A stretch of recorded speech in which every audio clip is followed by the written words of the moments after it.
بسم الله الرحمن الرحيم. السلام عليكم ورحمة الله وبركاته. اللهم صل وسلم وبارك على سيدنا محمد وعلى آل سيدنا محمد. اذكروا الله ألا بذكر الله تطمئن القلوب. ازيكم يا حبايبي، عاملين ايه؟ يا صباح الفل عليكم على حسب التوقيت اللي انتوا بتشوفوا في الفيديو. دي قناتي، لأول مرة بتشوفوا القناة عندي حطوا لي لايك كده واشتركوا في القناة عشان ان شاء الله بإذن الله أول ما انزل فيديو يبدأ يوصل لحضراتكم.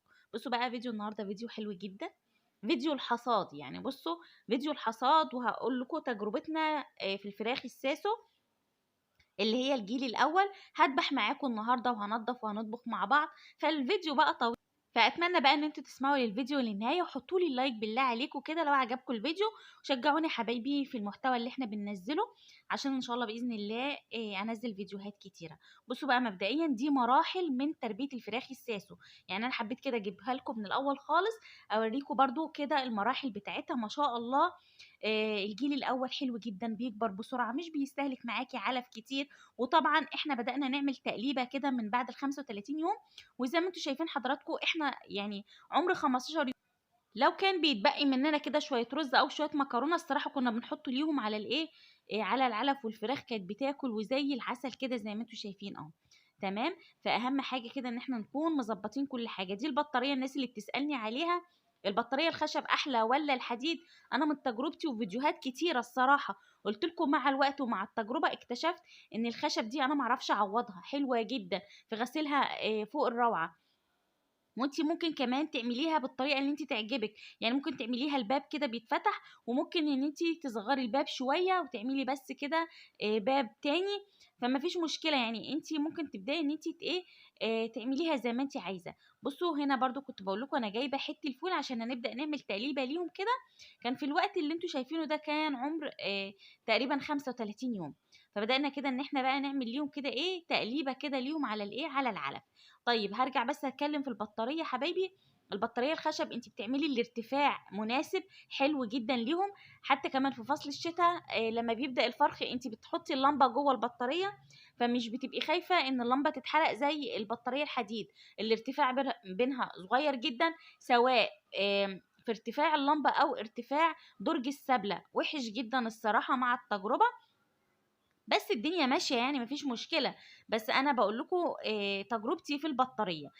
كان جالي سؤال برضو، واحده حبيبتي بتقول لي انا بصوا انا زمان كنت بقفل البطاريه الصراحه بمشمع، بس مع الوقت لقيت ده اكبر غلط انا بعمله. ليه بقى؟ لان المشمع مع الوقت بيبدا يعمل احتباس حراري، وبيبدا يعمل كده زي ميه كده بين المشمع، فاهميني ازاي؟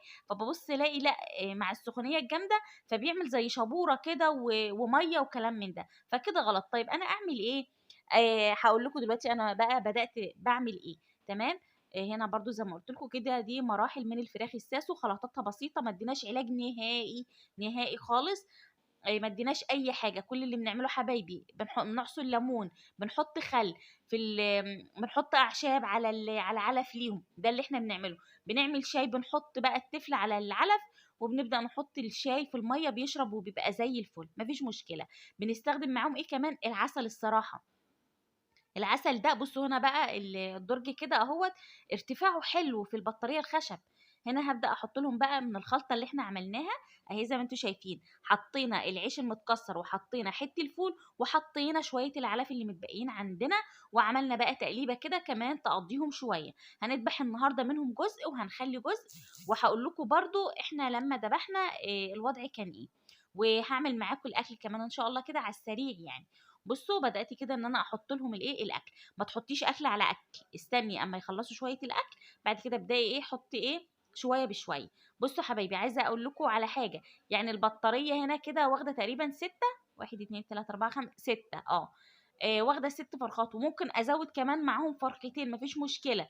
طيب هيبقى المكان زحمه، ممكن ان انا اعمل علافه من قدام وعلافه من ورا، يبقى اللي بياكل من هنا بياكل واللي بياكل من هنا. لان انتوا زي ما انتوا شايفين البطاريه فيها مساحه، يعني ممكن احط كمان فيها ايه 2 كمان ولا حاجه.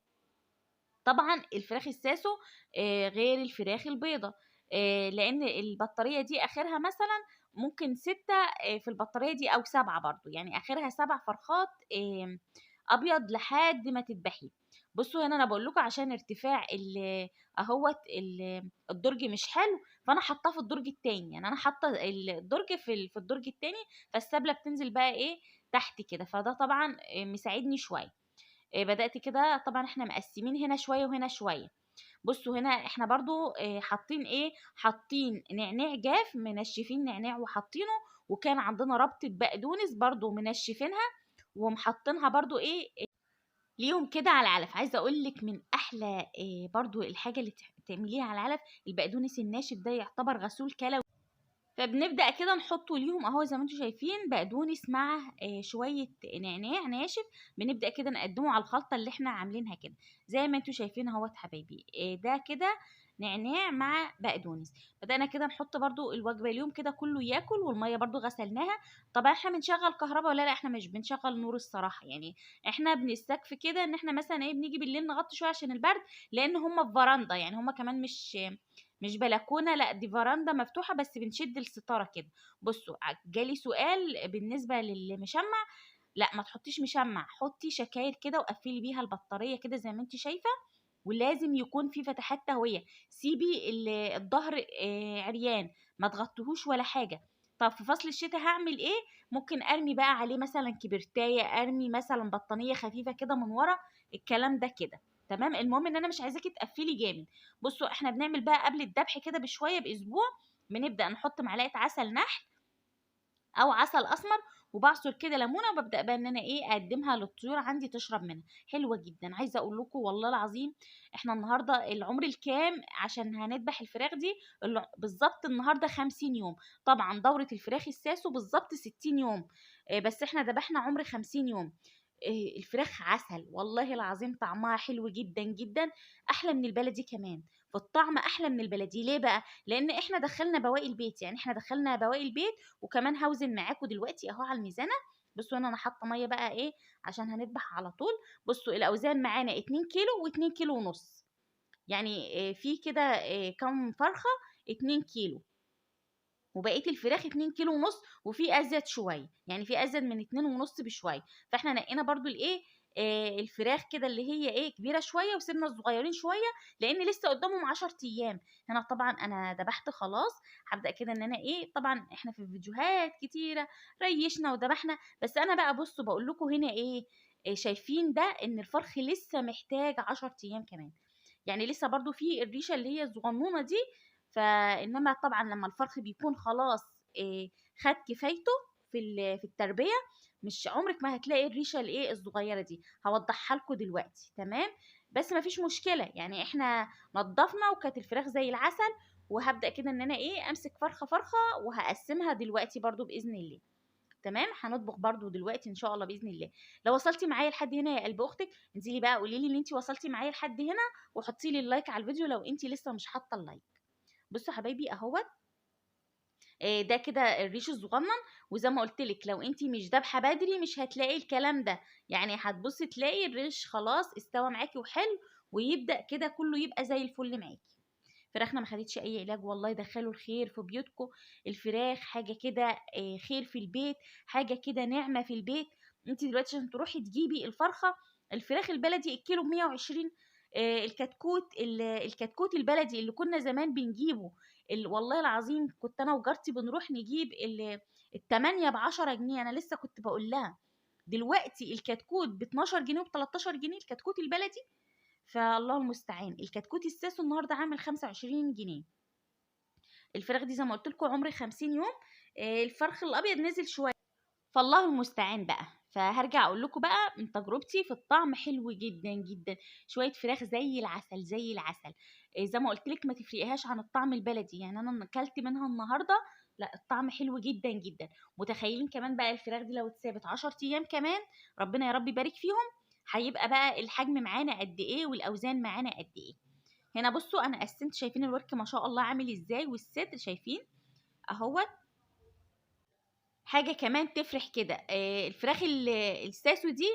بصوا انا بقى في الشوربه كده وانا بعمل الشوربه بتاعتها حلوه قوي، بس حبيت والله اصور لكم الحته دي كده، ولا طبعا ولا زفاره ولا اي حاجه، حاجه كده تحسي ان انت بتاكلي فرخ بلدي فرخ بلدي.